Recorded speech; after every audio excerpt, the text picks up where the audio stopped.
अगर मैं आपको एक ऐसा लेवल दिखाऊं जहां से बिटकॉइन 3 बार ऊपर गया हो और चौथी बार जाकर उसी लेवल को तोड़ दे, तो क्या इसका मतलब मार्केट बदल गया या फिर ट्रेडर्स के लिए कोई ट्रैप तैयार हो रहा है? और अगर लाखों ट्रेडर्स एक ही सपोर्ट और रेजिस्टेंस देख रहे हैं तो फिर सब प्रॉफिट क्यों नहीं कमा पाते? और सबसे बड़ा सवाल, अगर सपोर्ट और रेजिस्टेंस इतने पावरफुल हैं तो फिर ट्रेडर्स लॉस क्यों करते हैं? पिछली वीडियो में हमने candle stick, open high low, close और टाइम फ्रेम समझा था।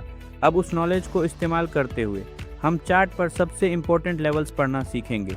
आज की वीडियो में हम सिर्फ सपोर्ट और रेजिस्टेंस ड्रॉ करना नहीं सीखेंगे, बल्कि ये भी समझेंगे कि कौन सा लेवल स्ट्रॉन्ग होता है, कौन सा वीक होता है, क्यों कुछ ब्रेकआउट सफल होते हैं और क्यों कुछ ट्रेडर्स फॉल्स ब्रेकआउट के जाल में फंस जाते हैं।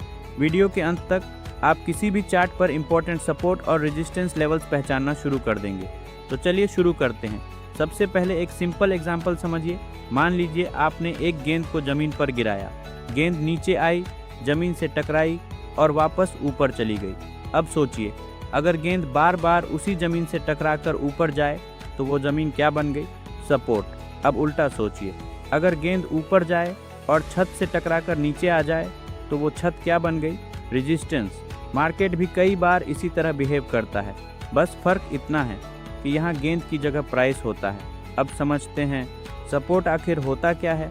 सपोर्ट वो एरिया होता है जहाँ प्राइस नीचे आते आते रुक सकता है या बाउंस कर सकता है।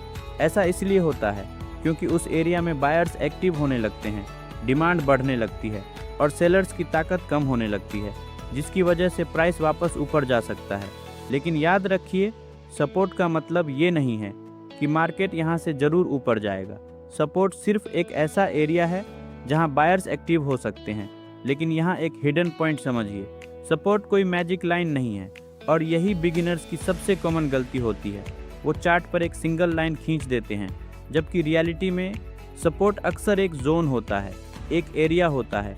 इसीलिए कई बार प्राइस लाइन के थोड़ा नीचे जाकर भी बाउंस कर जाता है और कई बार लाइन तक पहुँचने से पहले ही ऊपर मुड़ जाता है। अब बात करते हैं रेजिस्टेंस की।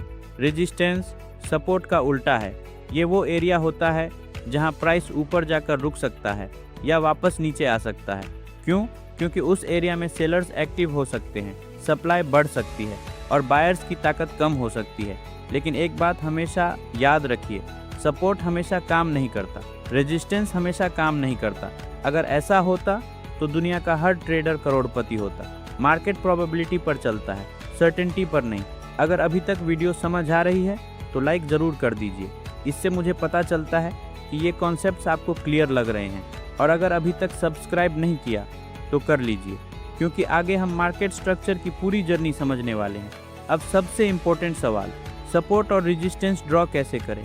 बहुत सारे बिगिनर्स चार्ट खोलते हैं और हर हाई और लो पर लाइन खींचना शुरू कर देते हैं। कुछ चार्ट्स तो ऐसे लगते हैं जैसे किसी ने पूरा चार्ट लाइन से भर दिया हो।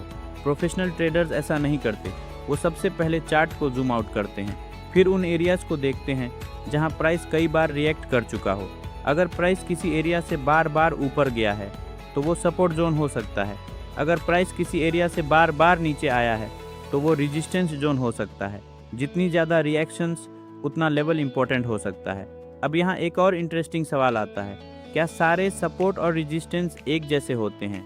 नहीं, कुछ लेवल्स बहुत स्ट्रांग होते हैं और कुछ लेवल्स बहुत जल्दी टूट जाते हैं। लेकिन ऐसा क्यों होता है? मान लीजिए एक लेवल से प्राइस सिर्फ एक बार बाउंस हुआ और दूसरे लेवल से प्राइस 4 या 5 बार रिएक्ट कर चुका है, तो ऑब्वियस है दूसरा लेवल मार्केट के लिए ज़्यादा इम्पोर्टेंट होगा, क्योंकि वहाँ बायर्स और सेलर्स पहले भी एक्टिव रहे हैं। यानी जितनी ज़्यादा रिएक्शंस उतना लेवल मजबूत हो सकता है। लेकिन सिर्फ रिएक्शंस ही नहीं, टाइम भी मैटर करता है। और एक और चीज़, जितना बड़ा टाइम फ्रेम उतना लेवल अक्सर ज़्यादा इम्पोर्टेंट माना जाता है। एक वीकली चार्ट का सपोर्ट अक्सर एक 5 मिनट चार्ट के सपोर्ट से ज़्यादा वेट रखता है, उस लेवल के मुकाबले जो सिर्फ कुछ मिनटों के लिए बना था। यही वजह है कि एक्सपीरियंस ट्रेडर्स सिर्फ लाइन नहीं देखते, लेवल की हिस्ट्री भी देखते हैं। अब मैं आपको कुछ ऐसे कॉन्सेप्ट्स बताने वाला हूँ जो थोड़े एडवांस्ड लग सकते हैं। अगर आप बिल्कुल बिगिनर हैं और ये एक बार में पूरी तरह समझ ना आए तो टेंशन लेने की कोई ज़रूरत नहीं है। आज सिर्फ इनका बेसिक आइडिया समझ लीजिए। अब एक एडवांस्ड कॉन्सेप्ट समझते हैं, रोल रिवर्सल। ये कॉन्सेप्ट सिंपल है लेकिन पावरफुल है। कई बार जो रेजिस्टेंस था ब्रेकआउट के बाद सपोर्ट बन जाता है और जो सपोर्ट था ब्रेकडाउन के बाद रेजिस्टेंस बन सकता है, यानी मार्केट अपना रोल चेंज कर लेता है। इसे एक चार्ट एग्जांपल से समझिए। मान लीजिए प्राइस कई बार एक लेवल तक गया लेकिन हर बार वहीं से नीचे आ गया, यानी वो लेवल रेजिस्टेंस था। फिर एक बार प्राइस ने उसी रेजिस्टेंस को तोड़ दिया और उसके ऊपर क्लोज हो गया। कुछ समय बाद प्राइस वापस उसी लेवल तक आया, लेकिन इस बार नीचे जाने की बजाय वहीं से ऊपर चला गया, यानी जो लेवल पहले रेजिस्टेंस था वही अब सपोर्ट की तरह काम करने लगा। इसी बदलाव को रोल रिवर्सल कहा जाता है। इसीलिए प्रोफेशनल ट्रेडर्स सिर्फ लेवल नहीं देखते बल्कि लेवल के बाद मार्केट का बिहेवियर भी देखते हैं। अब एक हिडन कॉन्सेप्ट समझिए जो बिगिनर्स अक्सर इग्नोर कर देते हैं। वॉल्यूम हमें बताता है कि मार्केट मूव में पार्टिसिपेशन कितना था। सिंपल भाषा में कितने लोग उस मूव का हिस्सा थे। मान लीजिए प्राइस सपोर्ट से बाउंस हुआ लेकिन वॉल्यूम बहुत कम था, तो ये बाउंस वीक भी हो सकता है। लेकिन अगर सपोर्ट से बाउंस के साथ वॉल्यूम भी बढ़ गया तो बायर्स की स्ट्रेंथ ज़्यादा हो सकती है। इसी तरह अगर रेजिस्टेंस ब्रेकआउट हुआ और ब्रेकआउट के वक्त वॉल्यूम इंक्रीज हुआ तो ब्रेकआउट के सक्सेसफुल होने के चांसेस बढ़ सकते हैं। ध्यान रहे, वॉल्यूम कन्फर्मेशन देता है, फ्यूचर प्रेडिक्ट नहीं करता। ये फ़र्क समझना बहुत ज़रूरी है। अब आते हैं एक डेंजरस ट्रैप पर, फॉल्स ब्रेकआउट। ये वो जगह है जहां सबसे ज़्यादा बिगिनर्स फंसते हैं। प्राइस रेजिस्टेंस के ऊपर गया, सबको लगा ब्रेकआउट हो गया, लोग बाय करने लगे और अचानक मार्केट वापस नीचे आ गया। अब बायर्स ट्रैप हो गए। इसी तरह डाउनसाइड में भी फॉल्स ब्रेकडाउन हो सकता है। इसीलिए स्मार्ट ट्रेडर्स सिर्फ ब्रेकआउट देखकर ट्रेड नहीं लेते, वो कन्फर्मेशन का इंतज़ार करते हैं। इस टॉपिक को हम आगे एक अलग वीडियो में पूरी डिटेल में समझेंगे।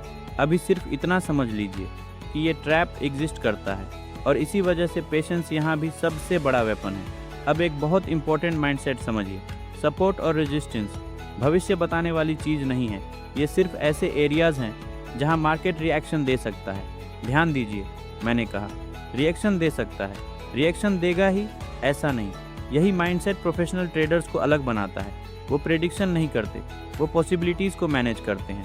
तो आज की वीडियो में हमने समझा सपोर्ट क्या होता है, रेजिस्टेंस क्या होता है, सपोर्ट और रेजिस्टेंस लाइन नहीं बल्कि जोन क्यों होते हैं, स्ट्रॉन्ग और वीक लेवल्स में क्या फ़र्क होता है, रोल रिवर्सल क्या होता है, वॉल्यूम का क्या रोल होता है, फॉल्स ब्रेकआउट क्या होता है और बिगिनर्स कौन सी कॉमन मिस्टेक्स करते हैं। आज की वीडियो के बाद आपको मार्केट प्रेडिक्ट करना नहीं आया है, लेकिन आपको मार्केट के इंपॉर्टेंट एरियाज देखना ज़रूर आ गया है और ट्रेडिंग में कई बार ये स्किल प्रेडिक्शन से भी ज़्यादा इंपॉर्टेंट होती है। अब आपका होमवर्क है, ट्रेडिंग व्यू खोलिए, किसी भी चार्ट पर जाइए और कम से कम 3 सपोर्ट जोन्स और 3 रेजिस्टेंस जोन्स मार्क कीजिए। फिर देखिए क्या प्राइस पहले भी वहाँ रिएक्ट कर चुका है। अगर आपने ये एक्सरसाइज कर ली तो अगली वीडियो समझना आपके लिए बहुत आसान हो जाएगा। और कमेंट में ज़रूर बताइए क्या आपने पहले कभी सपोर्ट और रेजिस्टेंस ड्रॉ किया है। अगर किसी पॉइंट को लेकर कन्फ्यूजन है तो कमेंट में ज़रूर पूछिए, मैं कमेंट्स पढ़ता हूँ और जितना हो सके रिप्लाई करने की कोशिश करता हूँ। अगली वीडियो में हम trend, higher high, higher low, lower high और लोअर लो समझेंगे। यहीं से एक्चुअल मार्केट स्ट्रक्चर की जर्नी शुरू होगी। मिलते हैं अगली वीडियो में।